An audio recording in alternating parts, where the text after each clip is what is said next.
Assalamualaikum warahmatullahi wabarakatuh. Alhamdulillah wassalatu wassalamu ala Rasulillah wa ala alihi washabihi wa mawalah. La haula wala quwata illa billahil aliyil azim. Sobat sewot yang dirahmati Allah dan disayangi Rasulullah sallallahu alaihi wasallam. Jadi sebenarnya kenapa polisi sepertinya buru-buru menangkap Roy Suryo dan Dr. Tifa selayaknya teroris ya.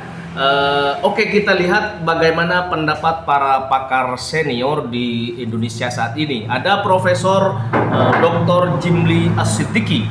Beliau mengatakan bahwa buktikan dulu ijazahnya benar atau tidak. Polri itu bukan pengadilan. Langkah penahanan terhadap Roy Suryo dan Dr. Tifa tidak harus dilakukan. Penegakan hukum bisa tetap berjalan tanpa harus menahan kedua terlapor ya. Begitu kata Prof. Jimli As-Siddiqi. Ada Profesor Dr. Muhammad Mahfud MD juga ya, dalam pandangan beliau di pengadilan nanti hakim harus meminta pembuktian ijazah terlebih dahulu. Jika keaslian ijazah tidak dibuktikan, maka tuntutan kepada Roy Suryo dan Dr. Tifa bisa ditolak atau tidak dapat diterima oleh majelis hakim. Nah, kemudian ada Profesor Dr. Din Samsudin yang kemarin udah menyatakan siap untuk menjadi penjamin Roy Suryo dan Dr. Tifa agar tidak menjalani penahanan selama proses hukum berlangsung. Ia menilai penahanan terhadap keduanya menimbulkan banyak pertanyaan dan seharusnya persoalan tersebut dapat diselesaikan melalui pembuktian dalam proses hukum yang sangat terbuka. Ada Komjen Pol Purnawirawan Susno Duaji juga menegaskan bahwa penangkapan Roy Suryo dan Dr. Tifa bukanlah penahanan, kata dia. Kewenangan menahan atau tidak ya terhadap tersangka sepenuhnya berada pada jaksa. Sobat sewot, ada juga Hotman Paris Hutapea yang mengingatkan kita semuanya bahwa Jokowi ini merupakan saksi korban. Berarti Jokowi harus hadir langsung di pengadilan, tak bisa diwakilkan oleh siapapun ya. Hukum ini hanya untuk melayani kepentingan keinginan saudara Joko Widodo. Kalau saudara Joko Widodo gentleman, ambil langkah seperti yang dilakukan oleh Luhut Binsar Panjaitan ketika menghadapi Haris Azhar dan Fathia Maulidiyanti. Yakni apa? Proses hukum tapi tidak ada penahanan. Tidak perlu itu disusupkan pasal 32, 35. Itu kan modus saja, motifnya ingin melakukan penahanan agar ancaman pidananya di atas 5 tahun sehingga ada alasan untuk melakukan penahanan. Dan kepada aparat penegak hukum, jangan mengikuti atensi dan intensi dari saudara Joko Widodo yang motifnya ingin mencelakakan anak bangsa, padahal ia sudah 2 periode menjadi pemimpin di Republik ini. Semestinya dia tunjukkan sikap negarawan dengan memberikan ya keterbukaan terhadap informasi yang dimilikinya, bukan malah mengatakan apa wewenang Anda menanyakan tentang ijazah saya, tidak ada kewajiban hukum bagi saya untuk menunjukkan ijazah saya. Dan ini sekali lagi bahkan seorang tokoh sekelas Pak Yusuf Kalla yang memberikan nasihat untuk menunjukkan ijazahnya pun masih ditafsirkan sebagai orang yang tidak percaya ijazahnya dengan menyatakan semuanya nanti akan kita tunjukkan di persidangan. Dan itu adalah kebohongan yang direpetisi. Kenapa? Dalam sidang pidana yang punya kewenangan untuk mengajukan bukti itu bukan lagi orang yang melapor, tapi sudah berpindah kepada jaksa. Sehingga narasi akan ditunjukkan di persidangan itu tidak relevan. Kenapa? Bukti dokumen itu semuanya menjadi bukti persidangan yang kewenangannya ada pada jaksa. Kecuali dia menyatakan, nanti Pak Jaksa yang akan menunjukkan ijazah saya karena sudah disita. Itu baru benar. Nah, ini sekali lagi mengkonfirmasi bahwa apa yang disampaikan secara berulang oleh saudara Joko Widodo bahwa dirinya akan menunjukkan ijazahnya dari SD sampai S1 UGM-nya untuk ditunjukkan di persidangan itu adalah kebohongan yang direpetisi. Begitu ya. Pak, hari Senin selain penahanan, apalagi Pak yang akan diupayakan oleh tim kuasa hukum? Yang pertama kita menghadiri serah terima antara tersangka dan barang bukti kepada kejaksaan, dari penyidik kepada kejaksaan ya. Yang kedua, memang kita sekalian mengajukan tadi surat penangguhan penahanan dan memang kita minta kepada tokoh-tokoh untuk bisa mendampingi saat proses tersebut, sekaligus untuk menunjukkan bahwa benar ada jaminan dari tokoh-tokoh yang memang sudah kami lampirkan dalam berkas permohonan penangguhan, begitu. Pada diam, nggak jelas iri atau cemburu. Tapi baru kalah satu perkara yang ya Anda tahulah apa yang terjadi kalau putusan PN merubah putusan PK yang sudah diputus tahun puluhan tahun lalu. Anda tahulah apa yang terjadi di balik dinding ya. Tapi fakta Anda lihat cara berdebat di sidang dan sebagainya. Masihkah Anda ngoceh-ngoceh? Halo, terutama pengacara bocah-bocah yang baru praktek, yang saya praktek sebagai pengacara, dia belum lahir, ya, dengan gaya-gaya gelodok, gaya-gaya Shanghai. Anak Medan, lihat tuh kasus-kasus raksasa bisnis, hampir semuanya Hotman yang pegang. Sidang di arbitrasi Singapura, sidang di Mahkamah Agung Singapura, tanya hampir semua Konglo, apakah substansi pendapat saya Anda ragukan? Masuk ditantang debat, malah ngadu ke ojol. Kalau berani debat sama gue dong, lihat aja, masih panjang perkara itu perjalanannya. Tapi itu menyedihkan. Masa putusan PN merubah putusan PK karena saat itu klien saya cuek. Jadi Anda bebas. Yang tahu hanya belakang pintu, ya, dan bisik-bisik. Oke? Salam Om Paris baru menangkan perkara super raksasa, perkara bisnis yang menggoncang dunia investasi, dunia segala-galanya. Ke Bang Husainuddin, di sana ada Bang Husainuddin. Assalamualaikum Bang Husainuddin. Apa latar belakang dari upaya tim kuasa hukum untuk ikut membawa 50 tokoh sebagai penjamin agar penahanan ini ditangguhkan? Apakah ini ada pesan tersendiri yang ingin disampaikan oleh kepada publik? Baik, bismillahirrahmanirrahim. Secara formal, upaya penangguhan penahanan adalah upaya biasa, karena itu bagian dari hak yang diatur dalam KUHP bagi seorang yang berstatus tersangka, karena kepentingan penegakan hukum itu adalah pembuktian di persidangan, bukan menahan orang sehingga berbuat zalim kepada orang yang belum ada putusan terhadap dirinya, apakah dia bersalah terhadap tuduhan yang dialamatkan kepadanya. Namun benar, ada pesan yang ingin kami sampaikan. Sebenarnya ini penegasan pesan selanjutnya, bahwa sebenarnya kasus ini bukanlah antara Roy Suryo, Fauzia Setiasuma dengan Saudara Joko Widodo saja. Ini adalah persoalan rakyat yang kebetulan diwakili aspirasi mereka tentang soal ijazah yang selama ini diperdebatkan. Sehingga para tokoh ikut membersamai dalam konteks untuk mengkonfirmasi bahwa perjuangan ini bukanlah perjuangan personal, tetapi ini adalah perjuangan yang menyambung kehendak atau aspirasi rakyat agar dibuka secara terbuka sebenarnya apakah presiden yang pernah menjabat 2 periode jabatannya ini benar-benar memiliki ijazah asli, atau sebaliknya telah melakukan kebohongan publik, penipuan bukan hanya kepada rakyat, tetapi secara struktural merusak sendi-sendi bernegara dari KPU hingga proses penetapannya sebagai presiden terpilih hingga kebijakan-kebijakannya yang dibuat selama 10 tahun terakhir.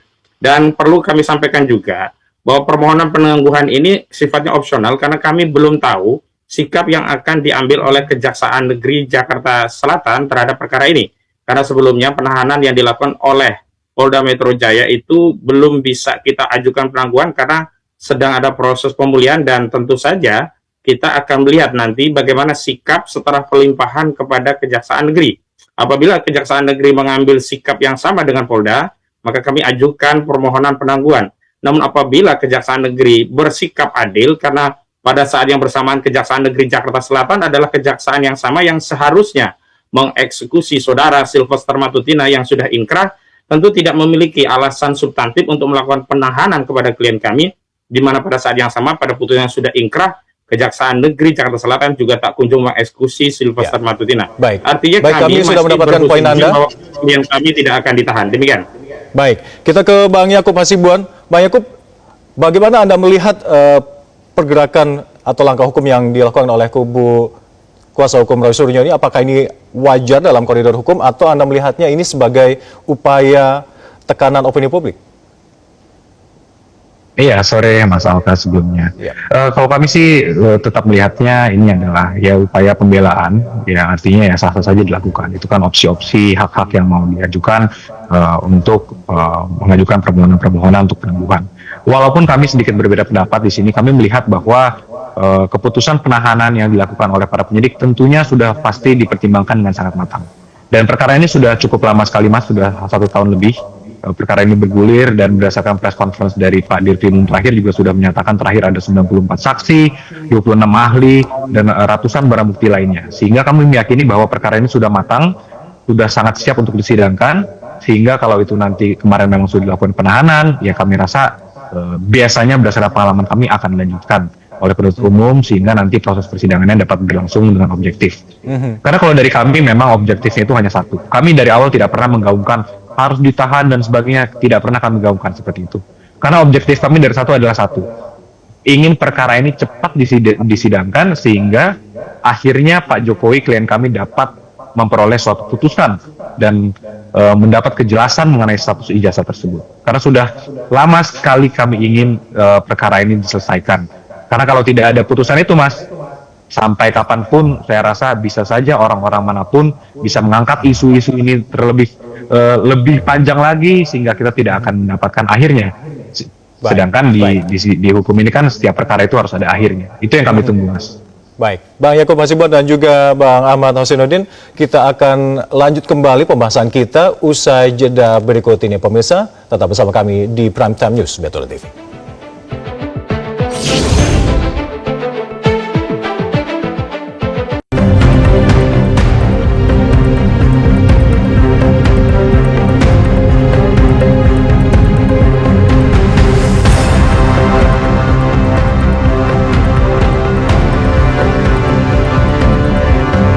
Adalah kesempurnaan milik Allah Subhanahu wa taala.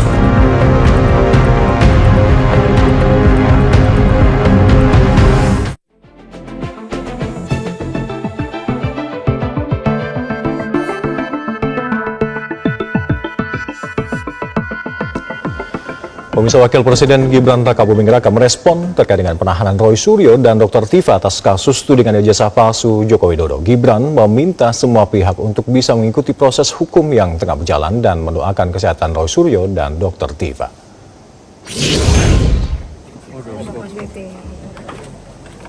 Romo, silakan. Pak Bupati, silakan. Bu Wamen, izin. Tanggapan ini disampaikan oleh Wapres Gibran Rakabuming Raka usai meninjau sejumlah fasilitas publik di Kabupaten Asmat, Papua Selatan. Gibran mengajak seluruh pihak untuk mengikuti proses hukum yang tengah berjalan dan mendoakan kesehatan Roy Suryo serta Dr. Tifa yang saat ini dirawat di Rumah Sakit Polri Kramat Jati. Sebelumnya, pemirsa, Roy Suryo dan Dr. Tifa dirawat inap di Rumah Sakit Polri karena terdeteksi memiliki penyakit bawaan.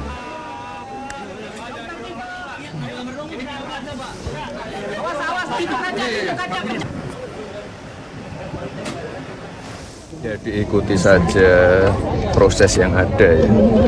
Dan yang paling penting kita doakan yang terbaik untuk Bapak Roy Suryo dan Dr. Tifa, karena kemarin saya dengar beliau berdua dirawat di RS Polri. Semoga segera sembuh, semoga segera pulih. Itu saja doa saya. Dan kita akan langsung membahas kasus hukum dari Roy Suryo. Ini ada kuasa hukum Ahmad Husainuddin dan juga kuasa hukum mantan Presiden Joko Widodo, Yaakob Hasibuan. Kita ke Pak Husainuddin. Pak Husainuddin, terkait dengan pengajuan penangguhan penahanan ini dan apalagi ada pengerahan 50 tokoh ini yang banyak pihak melihat ini terkesan sebagai semacam penggunaan privilege atau hak istimewa yang tidak dimiliki masyarakat luas dalam kasus serupa. Tanggapan Anda? Ya, ini bukan hak privilege, tetapi siapa yang bisa menggunakan atau mau menggunakannya. Dan kami memiliki jaringan dan bisa menggunakannya, tentu kami akan mengerahkan segala hal yang berkaitan dengan upaya untuk membebaskan klien kami dari tindakan yang bagian dari represi dan kriminalisasi. Karena begini, kalau soalnya hanya persidangan, kami sudah siap, karena kami juga berkepentingan untuk membuktikan perkara ini hingga ada putusan pengadilan yang berkekuatan hukum tetap. Namun lagi-lagi, represi dan kriminalisasi itu disisipkan dengan cara penggunaan wewenang yang sewenang-wenang, di mana penangkapan semestinya tidak perlu dilakukan karena klien kami bisa dipanggil dan kami bisa menghadirkan untuk tahap 2. Dan tentu saja penahanan juga jika konteksnya untuk membuktikan di persidangan tidak juga dibutuhkan.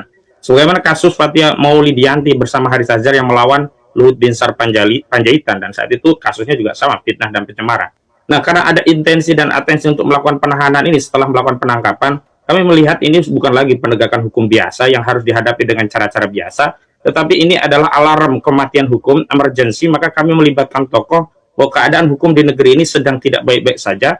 Mereka turut membersamai dan memberikan apa yang bisa mereka sumbangkan untuk perjuangan ini, agar apa hukum ini benar-benar untuk menegakkan keadilan, bukan untuk melayani kepentingan orang-orang yang ingin merepresi, apalagi melakukan termasuk pengerahan 50 tokoh, nama-nama tokoh ini ada beberapa nama besar, bisa disebutkan nama-nama tokoh besar tersebut? Ya, masih akan berlanjut karena masih ada tokoh-tokoh lain yang terus akan kami konsolidasi, dan siapa besok saja, Bang? di Kejaksaan Di antaranya, Bang? Selatan. Ya, di antaranya tadi Pak Saidido belum disebutkan, ada juga Pak Marwan Batubara, ada juga nanti tokoh-tokoh dari Bandung, ada juga misalkan di Bandung itu ada kemarin yang kami hubungi di acara Purnawirawan TNI Polri, ada 9 purnawirawan yang sedang dikonsolidasi. Prinsipnya bahwa kami segala hal yang berkaitan dengan potensi untuk mengungkap kezaliman ini akan kami kerahkan, dan ini bagian dari hak konstitusional, baik di dalam proses litigasi maupun non-litigasi yang memang dijamin oleh konstitusi. Prinsip yang paling utama adalah kami ingin mendedahkan kepada publik tentang kezaliman yang dipertontonkan secara telanjang dan tidak ada malu-malunya karena melakukan penangkapan terhadap anak bangsa seperti film G30 SPKI saja. Tapi padahal upaya untuk melakukan pemanggilan belum dilakukan, dan tidak ada lagi penangkapan yang terkait dengan pengerahan tokoh-tokoh besar ini. Bukannya ini sebagai intervensi politik atau intervensi hukum maksud kami? Kami sudah melihat sudah ada intervensi duluan, yakni dengan memaksa untuk melakukan penangkapan dan penahanan, di mana ancamannya akan menduduki Kejati DKI, bahkan akan membakar kantor DKI, kantor Kejati DKI, dan hasilnya memang akhirnya ditangkap dan ditahan. Lalu bagaimana mungkin kami akan diam setelah segala hal yang berkaitan dengan intervensi itu terbukti terjadi dan diatensi oleh penyidik Polda Metro Jaya? Apakah kami harus diam ketika kezaliman, ketidakadilan ini dipertontonkan begitu rupa? Jadi tidak bisa melihat bahwa apa yang kami lakukan itu sebagai sebab, tapi ini adalah respon atau akibat dari proses yang dilakukan. Saya menghormati Bung Yakub Hasibuan itu tidak terlalu punya atensi untuk dilakukan penangkapan penahanan karena fokusnya adalah pembuktian di persidangan. Tetapi kan kubu Jokowi itu banyak, relawan-relawan seperti Andi Azwar dan yang lain kan berkali-kali tangkap tahan, seolah-olah represi dan kriminalisasi itu untuk membuktikan keaslian sebuah ijazah. Padahal walaupun orang ditangkap bahkan divonis, kalau ijazah itu belum dibuktikan asli, maka tidak akan ada keyakinan dari publik untuk ikut meyakini bahwa asli begitu. Silakan Bang Yakub Hasibuan menanggapi statement dari Bang Husainuddin tadi. Iya, Mas Alkas. Sebenarnya memang isu kriminalisasi dan bahwa Pak Jokowi jolim itu memang sudah lama juga digaungkan. Walaupun sebenarnya yang terjadi menurut kami adalah yang sebaliknya, Mas. Bayangkan saja, bertahun-tahun Pak Jokowi dikatakan ijazahnya palsu. Padahal semua bukti-bukti yang mendukung secara substansi, paling penting kan secara substansinya itu adalah UGM. UGM sudah menyatakan itu asli. Secara formil pun Pak Jokowi pernah dilaporkan di Mabes Polri bahwa dilakukan katanya pemalsuan ijazah, itu sudah jelas dihentikan. Artinya sudah secara formil maupun material sudah clear bahwa masalah ijazah ini sudah selesai. Tapi masih terus digaungkan terus. Hingga akhirnya Pak Jokowi juga tidak ada pilihan. Kami melihat bahwa satu-satunya agar mendapatkan kepastian hukum itu melalui putusan pengadilan. Nah, kalau siapa yang dilakukan kriminalisasi, padahal kan Pak Jokowi yang sebenarnya dikriminalisasi. Seorang yang memiliki ijazah yang sah dikatakan malah ijazahnya palsu. Padahal dia memiliki ijazah yang sah. Kan sebenarnya kebalik cara pikirnya. Nah, kemudian ada juga isu bahwa katanya Pak Jokowi mengkontrol dan mengintervensi. Mungkin dapat kami sampaikan lagi, Mas, bahwa kalau memang Pak Jokowi mengintervensi atau bisa mengkontrol penegak hukum, mungkin dari Pak Jokowi masa presiden sudah dilakukan semua proses ini. Tapi buktinya apa? Tidak. Pak Jokowi juga dulu pada presiden diam-diam saja.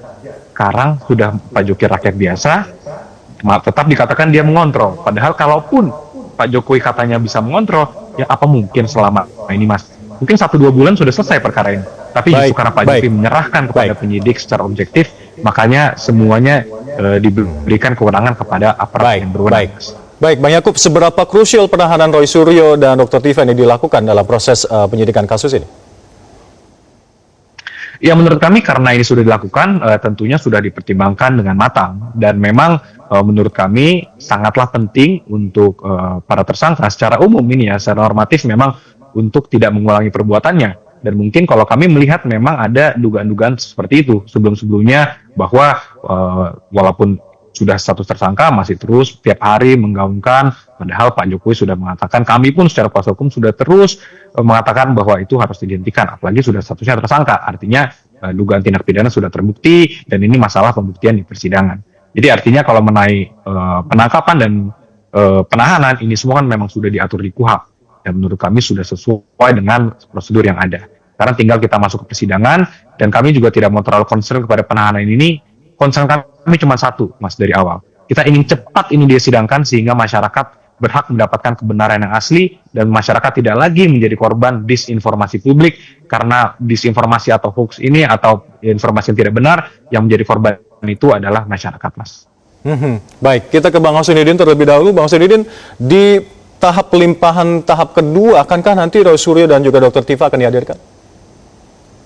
Ya tentu wajib, karena di tahap pelimpahan itulah nanti yang akan diserahkan pertama berkas perkara, yang kedua bukti-bukti yang berkenaan dengan perkara, dan yang paling krusial adalah penyerahan tersangka yang akan dikaitkan dengan identitas. Apakah benar tersangka ini adalah orang yang ada di identitas yang diserahkan. Nah, setelah itu baru beralihlah kewenangan dari polisi kepada jaksa, dan selanjutnya jaksa baru akan melakukan ya upaya untuk melakukan pelimpahan di persidangan setelah membuat materi dakwaan begitu. Tapi poinnya bukan di situ. Di situ yang paling penting bagi kami, apakah kemudian kejaksaan akan merepetisi kezaliman yang dilakukan oleh kepolisian yang melakukan penangkapan secara zalim, atau memberikan satu keadilan yang bagi masyarakat akan ada harapan bahwa kalaupun polisi zalim, kejaksaan masih bersikap adil karena tidak melakukan penahanan. Bukan soal disidangkan. Kalau disidangkan kami biasa saja, itu biasa dalam persidangan. Tetapi kalau ditahan itu yang zalimnya itu, karena ada sesuatu yang sangat kontras dipertontonkan. Kejaksaan Negeri Jakarta Selatan itu punya utang kepada seluruh rakyat untuk mengeksekusi pendukung Jokowi kelas berat yang namanya Sylvester Matutina. Sudah inkrah sejak 2019, tidak pernah dieksekusi. Lalu apa alasan kepada publik kemudian menahan Roy Suryo dan Tifa Husnudin jika untuk yang inkrah saja tidak ditahan? Memang tidak ada urgensi kalau itu kepentingannya adalah untuk membuktikan apakah saudara Jokowi. Bang Husnudin, apa sebenarnya yang mendasari dari permohonan penangguhan penahanan ini? Apakah kita boleh mengetahui kondisi terkini dari psikologis ataupun kesehatan dari Roy Suryo dan Dr. Tifa? Kepentingan utama adalah agar pembuktian di persidangan itu bisa maksimal, karena kalau sudah ditahan kami tidak bisa melakukan upaya persiapan untuk persidangan secara maksimal, dan klien kami juga mengumpulkan data-data yang selama ini sudah ada terkompilasi karena terhambat karena ada prosesnya di tahanan begitu. Jadi agar pertarungan fair lah, kalau memang mau berperang secara hukum, fair sajalah. Jangan menggunakan kelicikan dengan menahan dengan otoritas yang ada pada kepolisian. Setelah itu ayo kita berperang di persidangan, di pengadilan. Itu kan sama saja, namanya kelas berat dipaksa bertarung dengan kelas bulu, kelas bulu kesulitan untuk melawan. Karena itu kalau saudara Jokowi udah fair, jangan ikut dalam konteks memberikan apresiasi dalam konteks penahanan ini dibiarkan, apalagi termul-termulnya pendukungnya itu seolah-olah bersukaria, seolah-olah ini jadi hadiah ulang tahun untuk Joko Widodo yang 21 Juni ini berulang tahun. Lalu apa yang mau disampaikan, kehormatan apa yang mau disampaikan kepada rakyat kalau di hari ulang tahunnya justru melakukan perbuatan zalim yang karena laporannya ada dua anak bangsa yang hari ini kena kasus yang kemudian berpotensi dipenjara. Baik, kita ke Bang Yakub dulu. Bang Yakub, jika syarat-syarat hukum formil terkait dengan penangguhan penahanan ini sudah ada, yakni tidak kabur dan juga ada penjaminnya sudah terpenuhi, mengapa penahanan ini harus tetap dilakukan, Bang Yakub? Iya, Mas, menurut kami memang syarat penahanan ini kan semua syarat objektif dan subjektifnya menurut kami juga sudah terpenuhi. Jadi artinya tidak ada alasan juga menurut kami bagi penyidik untuk mengabulkan permohonan penangguhan tersebut. Walaupun kembali lagi kami hormati permohonan itu merupakan suatu hak ke orang tersangka ataupun terdakwa, sehingga silakan saja diajukan. Namun itu kewenangan adalah di instansi yang menahan. Kalau sekarang ini masih di Polri sebagai penyidik, maka ini kewenangan Polri sepenuhnya. Dan walaupun nanti jika itu di kejaksaan, nanti akan kejaksaan. Tapi kembali lagi, kalau kami melihat bahwa semua penangkapan dan penahanan ini sudah diatur dan sudah sangat jelas dan sudah semua syaratnya terpenuhi. Dan ini hal yang sangat biasa, Mas. Di hukum pidana ini suatu penahanan terhadap seorang tersangka dan terdakwa itu hal yang sangat biasa. Sepanjang memenuhi semua syaratnya. Dan dalam hal ini sudah memenuhi semua syaratnya, objektif maupun subjektif, berdasarkan peraturan perundang-undangan yang ada. Baik, terima kasih telah bergabung bersama kami, kuasa hukum mantan Presiden Joko Widodo, Bang Yakub Hasibuan, dan juga Ahmad Husnudin, kuasa hukum dari Suryo. Terima kasih.